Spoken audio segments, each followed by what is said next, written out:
दोस्तों नमस्कार। पुरानी कहावत है, लोकतंत्र लोकलाज से चलता है। और इसके साथ साथ लोकतंत्र को चलाने के लिए जिस प्रक्रिया की जरूरत होती है, उस प्रक्रिया के तहत सत्ता पक्ष और विपक्ष इन दोनों पहियों के ठीक से काम करने और सामंजस्य के साथ चलने से भी लोकतंत्र की गाड़ी सुचारू रूप से चलती है। लेकिन आज पश्चिम बंगाल में जो देखने को मिला, वो साफ साफ दिखा रहा था कि लोकतंत्र कहीं चुनाव तंत्र में तो तब्दील नहीं हो गया। टीएमसी में नंबर 2 माने जाने वाले ममता बनर्जी के भतीजे और डायमंड हार्बर के सांसद अभिषेक बनर्जी पश्चिम बंगाल के 24 परगना जिले के सोनारपुर इलाके के दौरे पर थे। चुनाव के दरमियान जो हिंसा हुई या उसके बाद जो छिटपुट तनाव की स्थिति बनी, उसमें उनकी पार्टी के वर्कर जो प्रभावित थे उनसे मिलने गए हुए थे। लेकिन जब वो वहां पहुंचे, उस वक्त उनके साथ कोई बड़ी सिक्योरिटी नहीं थी, जबकि पहले उनके पास जेड प्लस की सिक्योरिटी हुआ करती थी। लेकिन अब जेड प्लस जैसी बात तो छोड़िए, 2-4 कांस्टेबल भी उनके साथ दिखाई देते हुए नजर नहीं आए। और उसके बाद जो हुआ, वो पूरे देश में चर्चा का विषय बना हुआ है। कोई भी इस घटना का समर्थन नहीं कर सकता। कोई भी निर्वाचित जनप्रतिनिधियों के साथ हिंसा का समर्थन नहीं कर सकता। और आज अगर उन्हें हेलमेट नहीं पहनाई गई होती, तो पता नहीं आज कितना बड़ा अनर्थ हो जाता पश्चिम बंगाल में। इसकी कल्पना मात्र से ही रूह कांप उठती है। जब अभिषेक बनर्जी वहां पहुंचे, और आप देख सकते हैं हमारी स्क्रीन पर कि किस प्रकार से अभिषेक बनर्जी को साथ धक्का मुक्की हुई। कहा जा रहा है कि उनके ऊपर अंडे फेंके गए, उनके ऊपर रोड़े पत्थर भी फेंके गए, मारपीट कर उन्हें गिराने की भी कथित कोशिशें हुई। लेकिन किसी तरह उन्हें वहां से बचाकर निकाला गया। अब अभिषेक बनर्जी आरोप लगा रहे हैं कि उनकी एफआईआर तक नहीं ली जा रही है। सवाल है कि पश्चिम बंगाल में एसआईआर की प्रक्रिया के साथ चुनाव तो संपन्न हो गए, सरकार भी बन गई, यूं कहें सरकार भी बदल गई, और जो चुनाव अधिकारी थे वो अब चीफ सेक्रेटरी भी हो गए, जो विपक्ष के नेता थे वो मुख्यमंत्री सह गृह मंत्री भी बना दिए गए। लेकिन लॉ एंड ऑर्डर की स्थिति, कानून व्यवस्था की स्थिति बद से बदतर क्यों होती जा रही है? आखिर ये कौन सा मॉडल है? क्या ये वही मॉडल है जो 2002 में गुजरात में देखने को मिला था? क्या ये वही मॉडल है जिस मॉडल के सहारे विपक्ष को दबाने की कोशिशें कभी ईडी के माध्यम से, तो कभी सीबीआई के माध्यम से, तो कभी किसी अन्य माध्यम से की जाती है? जिस प्रकार की परिस्थितियां आज पश्चिम बंगाल में देखने को मिल रही है, उसके बारे में मैंने कई बांग्ला पत्रकारों से बात करने की कोशिश की, कलकत्ता के कई पत्रकारों से बात करने की कोशिश की। कुछ ने फोन नहीं उठाया, और जिन्होंने फोन उठाया उन लोगों ने एकदम डरे हुए माहौल में कहा कि मैं कैमरे पर आकर आपको कुछ बता नहीं सकता। ऑफ द रिकॉर्ड उन्होंने जो बातें बताई, इसे कहीं से भी लोकतंत्र के लिए शुभ संकेत नहीं माना जा सकता। विपक्ष के साथ जिस तरह की पश्चिम बंगाल में कोशिशें चल रही है, जिस तरह से दबाने की कोशिशें चल रही है, जिस तरह से सरेआम जलील करने की बातें चल रही है, उन सारी बातों की तस्दीक वहां के पत्रकार, वरिष्ठ पत्रकार जो कैमरे पर आना नहीं चाहते, पत्रकारों की बिरादरी भी वहां डरी हुई दिखाई दे रही है। वो स्थितियां पश्चिम बंगाल में है। तो ऐसे में अब ममता बनर्जी के भतीजे और टीएमसी के नंबर 2 नेता के साथ जो हुआ है, क्या इसे संयोग माना जाए या एक प्रयोग माना जाए? टीएमसी साफ साफ कह रही है, आधिकारिक बयान में टीएमसी कह रही है कि यह भारतीय जनता पार्टी के द्वारा किया गया प्रायोजित हमला है। जबकि भारतीय जनता पार्टी कह रही है कि यह भाजपा के द्वारा किया गया कोई हमला नहीं है, ये जनता की प्रतिक्रिया कुछ लोग बता रहे हैं। तो कुछ लोग तो यहां तक भी कह रहे हैं कि ये जानबूझकर अभिषेक बनर्जी ने करवाया है। लेकिन फुटेज को देखकर तो साफ दिखाई दे रहा है कि ये जानबूझकर किया गया हमला हो ही नहीं सकता। ऐसे में सवाल ये उठता है कि पश्चिम बंगाल के अंदर जिस सियासत को प्रधानमंत्री नरेंद्र मोदी चुनाव के दरमियान कहते थे कि बंगाल में बदला नहीं, बदलाव की जरूरत है, तो क्या बदलाव के साथ साथ वहां बदला साथ साथ जुड़कर आ रहा है? प्रतिशोध की राजनीति अपने चरम पर जा रही है। आखिर ये कौन सी परिस्थितियां हैं जहां एक तरफ टीएमसी के विधायकों और कार्यकर्ताओं को जलील करने की खबरें आ रही है, दूसरी तरफ टीएमसी के सांसद और फ्लोर लीडर को, लोकसभा में फ्लोर लीडर को सीधे सीधे उन पर जानलेवा हमला तक किया जा रहा है। कौन सी स्थितियां हैं? जब ये खबर आई और जिस प्रकार की परिस्थितियां बनी, उसके बाद ममता बनर्जी भी अब अस्पताल पहुंची। ममता बनर्जी अस्पताल पहुंची है, और जिस तरह से पश्चिम बंगाल के अंदर की सियासत करवट ले रही है, उस सियासत के भीतर जनादेश के साथ खुद को सर्वशक्तिमान मानने की जो परंपरा है, जो प्रक्रिया है, क्या उस प्रक्रिया को अब परंपरा का रूप देने में भारतीय जनता पार्टी माहिर हो चली है? आखिर कैसे माना जाए कि लोकतंत्र चुनाव तंत्र नहीं है? अगर चुनाव तंत्र नहीं होता तो विपक्ष के साथ सम्मानजनक व्यवहार होता। आज पश्चिम बंगाल के अंदर क्या पुलिस की कोई रिस्पॉन्सिबिलिटी नहीं है? जब एक सांसद की यह स्थिति है तो आम जनता की क्या स्थिति होगी, इसकी सहज ही कल्पना की जा सकती है कि क्या आज के पश्चिम बंगाल में वाकई कोई सुरक्षित नहीं है। उस पश्चिम बंगाल में जहां इंटेलिजेंस के आदमी रहे, इंटेलिजेंस के बड़े अफसर रहे एक जमाने में, रवि साहब वो गवर्नर बनाकर भेजे गए हैं, तमिलनाडु से सीधे बंगाल में लैंड कराए गए थे, उनके रहते बंगाल में ये सब हो रहा है। शुभेंदु अधिकारी जो विपक्ष के नेता से और पार्लियामेंट्री प्रोसीजर में घिस करके नेता बने हैं, विपक्ष में रहे, सत्ता पक्ष में रहे, उनके सत्ता में आने के बाद इस तरह की स्थितियां हो रही है तो इसे किस रूप में लिया जाए? नरेंद्र मोदी की तरह 2001-2 के नरेंद्र मोदी की तरह एक नादान नेता के तौर पर शुभेंदु अधिकारी को हम नहीं मान सकते। नरेंद्र मोदी और राबड़ी देवी को उनके सत्ता में आने के शुरुआती दौर में हम एक नादान नेता के तौर पर देख सकते थे, क्योंकि मुख्यमंत्री बनने के पहले न तो नरेंद्र मोदी और न ही राबड़ी देवी, इन लोगों ने कभी विधायक या सांसद छोड़िए कोई कभी यूनिवर्सिटी या वार्ड का चुनाव भी नहीं लड़ा था। तो उनसे जिस प्रकार की गलतियां शुरुआती दौर में हुई, चाहे बिहार में राबड़ी देवी के कार्यकाल में लक्ष्मणपुर बाटे की घटना हो, चाहे नरेंद्र मोदी के कार्यकाल में 2002 में गुजरात में जो कुछ भी हुआ हो, जिसने अंतर्राष्ट्रीय स्तर पर भारत को शर्मसार किया हो, उस घटनाओं के लिए नरेंद्र मोदी और राबड़ी देवी जैसे नेताओं के साथ उस वक्त संविधान और कानून और संसदीय परंपराओं के मामले में अनभिज्ञता के कारण उनको उस पैरामीटर पर हम नहीं रख सकते जिस पैरामीटर पर आज की तारीख में एक लंबा संसदीय और विधायी अनुभव रखने वाले शुभेंदु अधिकारी को रखते हैं। फिर शुभेंदु अधिकारी के कार्यकाल में चीजें कैसे हो रही है? एक सवाल यह भी उठता है कि चूंकि एक एक सांसद की जिम्मेदारी, एक एक सांसद की सुरक्षा सुनिश्चित करना जो भारत में विधान है, वो लोकसभा स्पीकर के ऊपर आता है, राज्यसभा सांसदों का राज्यसभा के सभापति के ऊपर आता है। जब भी किसी सांसद या विधायक की गिरफ्तारी होती है या इस तरह की घटना होती है तो विधानसभा में विधानसभा स्पीकर और संसद में लोकसभा स्पीकर की एक जिम्मेदारी बनती है कि वो इस मामले में कड़े एक्शन लेते हुए राज्य की पुलिस को निर्देशित करें या सीधे सीधे इसमें अपनी तरफ से जो भी कड़ा एक्शन ले सकते हैं वो लेते हुए दिखाई दे। अब तक लोकसभा स्पीकर के कार्यालय से भी ऐसी कोई सूचना प्राप्त नहीं हुई है कि एक उनके सांसद के साथ, जिस सदन के वो कस्टोडियन है, उनके एक सांसद के साथ इस तरह की घटना पश्चिम बंगाल में हुई है और अब तक लोकसभा अध्यक्ष का कार्यालय भी चुप नजर आ रहा है। हो सकता है कुछ देर के बाद कोई औपचारिक प्रतिक्रिया आ जाए, लेकिन क्या किसी सांसद के साथ इस तरह की प्रक्रिया की, इस तरह की घटना की उम्मीद कोई कर सकता था? पश्चिम बंगाल में चुनावी हिंसा का पुराना इतिहास रहा है।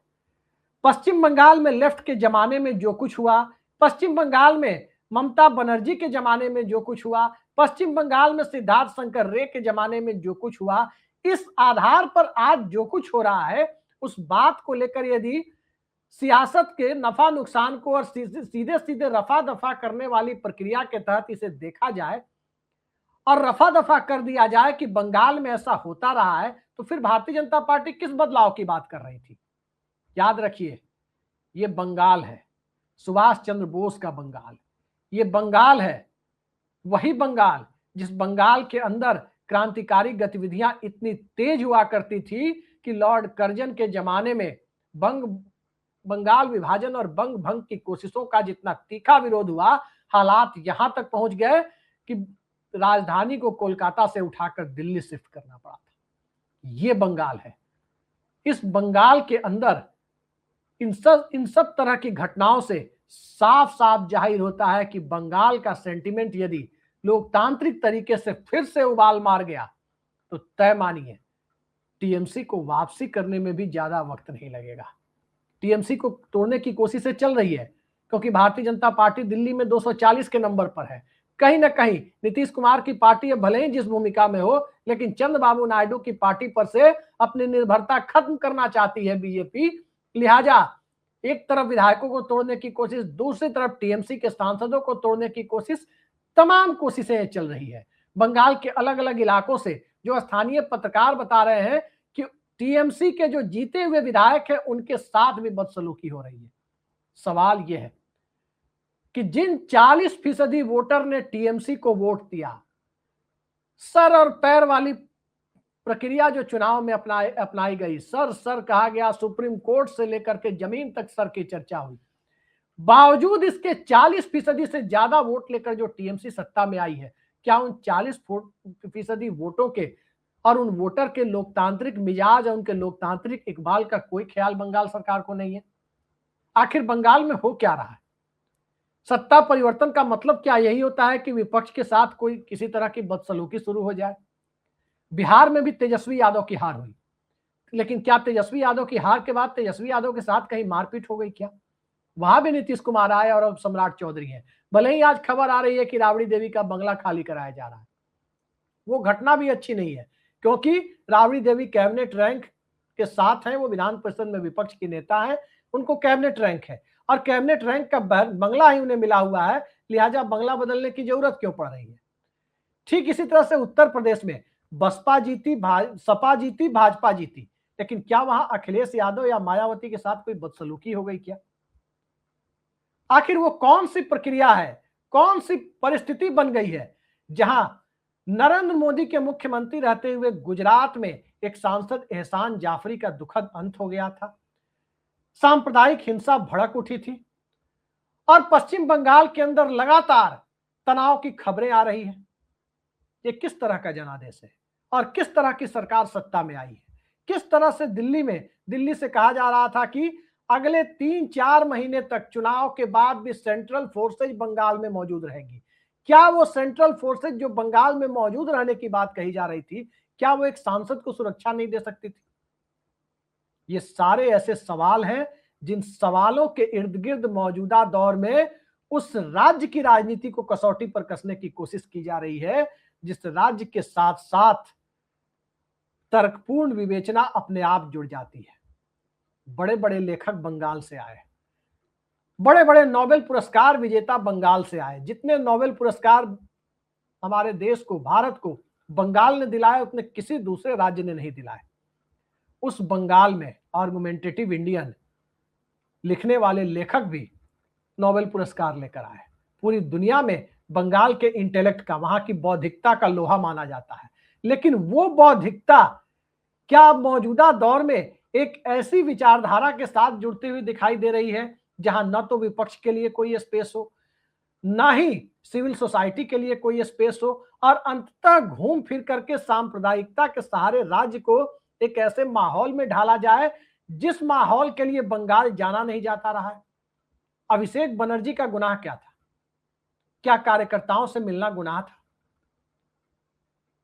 हेलमेट पहनकर एक सांसद को भीड़ के बीच से, एक उपद्रवी भीड़ के बीच से निकल करके आते हुए देखना भारतीय लोकतंत्र की एक बेहद दुखद तस्वीर पेश करता है। छोड़ दीजिए, अगर भारतीय जनता पार्टी के किसी सांसद के साथ भी इस तरह की घटना होती तो भी दुखद था। किसी के साथ, किसी जनप्रतिनिधि के साथ इस तरह की घटना नहीं होनी चाहिए, सिविलियन के साथ, आम आदमी के साथ नहीं होनी चाहिए। लेकिन बंगाल के लॉ एंड ऑर्डर की जिम्मेदारी उठाने वाली शुभेंदु अधिकारी की सरकार क्या इस पर जवाब देगी? इसी बंगाल में सरकार के एक मंत्री लाखों की बाइक लेकर सरेआम घूमते हुए दिखाई दे रहे हैं। लाखों की बाइक के साथ सत्ता के संरक्षण में वो सुरक्षित दिखाई दे रहे हैं, लेकिन विपक्ष का एक सांसद, संसद में बोलने वाला सांसद, मजबूती के साथ मुद्दे उठाने वाला सांसद और आर्थिक मुद्दों से लेकर विदेश नीति के मुद्दों तक एक प्रखर सांसद की एक छवि रखने वाला नेता अगर अपने गृह राज्य में, जहां 2-3 हफ्ते पहले तक उसकी पार्टी की सरकार हुआ करती थी, वो यदि बंगाल के अंदर असुरक्षित है, तो क्या यही भय, भूख और भ्रष्टाचार के खिलाफ लड़ाई लड़ने की भारतीय जनता पार्टी की चुनावी जो जुमले होते हैं उसका क्या ये प्रतीक है?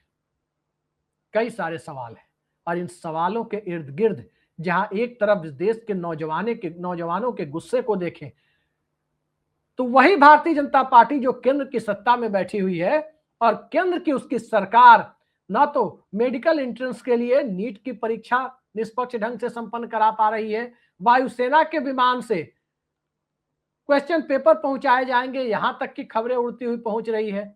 ना तो सेंट्रल यूनिवर्सिटी के पेपर ढंग से करा पा रही है, ना उसका एंट्रेंस टेस्ट करा पा रही है, ना तो दूसरे पेपर ढंग से करा पा रही है। आरक्षण की प्रक्रिया को लेकर सवाल उठ रहे हैं, किसानों को लेकर सवाल है। और तो और जिस इलाके से पर्यावरण मंत्री देश के आते हैं, उस इलाके से यदि धूल भरी आंधी उठती हुई नजर आती है तो आप अंदाजा लगा सकते हैं कि अरावली को छेड़ने की कोशिशें इसी दौर में हो रही थी जिसे सुप्रीम कोर्ट ने समय रहते रोका था।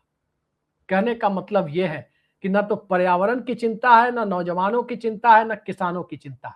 हाँ, चुनावी राजनीति की चिंता एक ऐसे दौर में बहुत मजबूती से जरूर की जा रही है जिस दौर में चुनाव जीतना ही और चुनाव प्रबंधन ही किसी भी राजनीतिक दल और सत्ता की सफलता का एकमात्र पैमाना बन जाए और आम जनता की हालत ये हो जाए।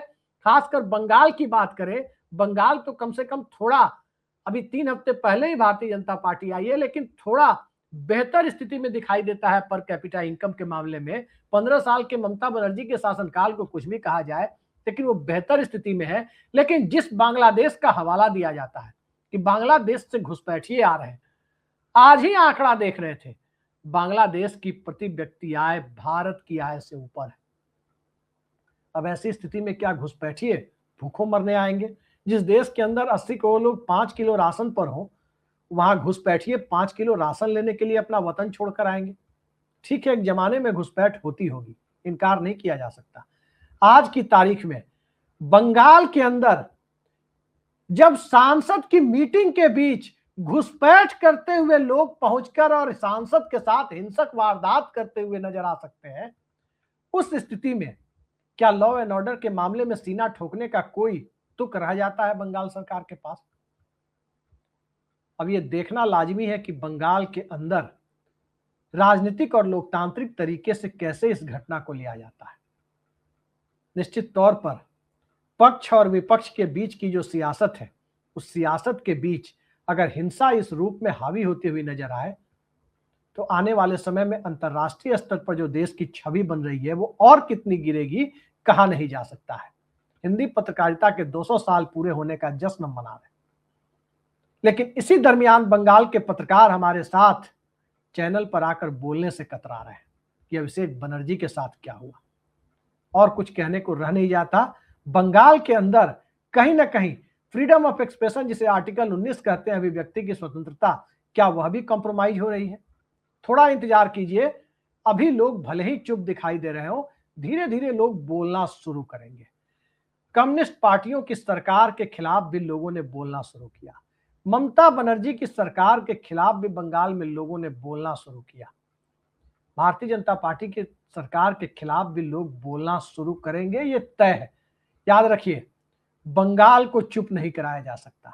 बंगाल को चुप कराने की मंशा रखने वाले लोग, ऐसा लगता है कि किसी मुगालते में है, क्योंकि बांग्ला मिजाज ही इस ढंग का मिजाज है जिस मिजाज के बीच सांप्रदायिकता जगह बनाती हुई तो दिख सकती है, जगह बना नहीं पाती, क्योंकि अंततः बांग्ला साहित्य, बांग्ला इतिहास, बांग्ला कल्चर सब कुछ इस रूप में सामने आता है जिस रूप में हिंदू मुसलमान की सियासत के लिए बहुत ज्यादा स्पेस नहीं होता। 1947 में नोआखली की दुखद घटनाओं के बाद भी इसको स्पेस नहीं मिला था, तो अब भला कैसे स्पेस मिलेगा?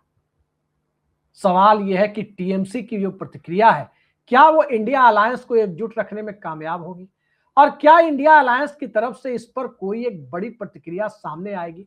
उत्तर प्रदेश के पूर्व मुख्यमंत्री और समाजवादी पार्टी के नेता अखिलेश यादव ने इस पर बेहद तीखी प्रतिक्रिया दी है। उनके ट्वीट में भी मैं अभी देख रहा था। एनसीपी के रोहित पवार ने भी इस घटना की कड़ी निंदा की है। लेकिन इन सब के बीच जब एक सांसद पर कुछ हुआ है, दुखद घटनाएं हुई है, तो क्या देश के गृह मंत्री की प्रतिक्रिया स्वाभाविक रूप से नहीं आनी चाहिए? क्या प्रधानमंत्री की प्रतिक्रिया स्वाभाविक रूप से नहीं आनी चाहिए? और क्या लोकसभा के अध्यक्ष, जो एक एक सांसद के लिए कस्टोडियन की भूमिका में है, क्या उनकी तरफ से कोई कड़ा एक्शन नहीं लिया जाना चाहिए? इंतजार करते हैं, शायद कहीं कोई कड़ा एक्शन लेते हुए दिखाई दे। लेकिन फिलहाल गोदी मीडिया जिस तरह से इस मुद्दे पर सियासत कर रहा है, और गोदी मीडिया में आकर भारतीय जनता पार्टी के प्रवक्ता दलगत राजनीति को हिंसा की घटना के बीच में जोड़ते हुए दिखाई दे रहे हैं, उसको कतई किसी भी एंगल से जस्टिफाई नहीं किया जा सकता। देखते हैं पश्चिम बंगाल की सियासत अब किस दिशा में जाती हुई दिखाई देती है। फिलहाल के लिए इतना ही। नमस्कार।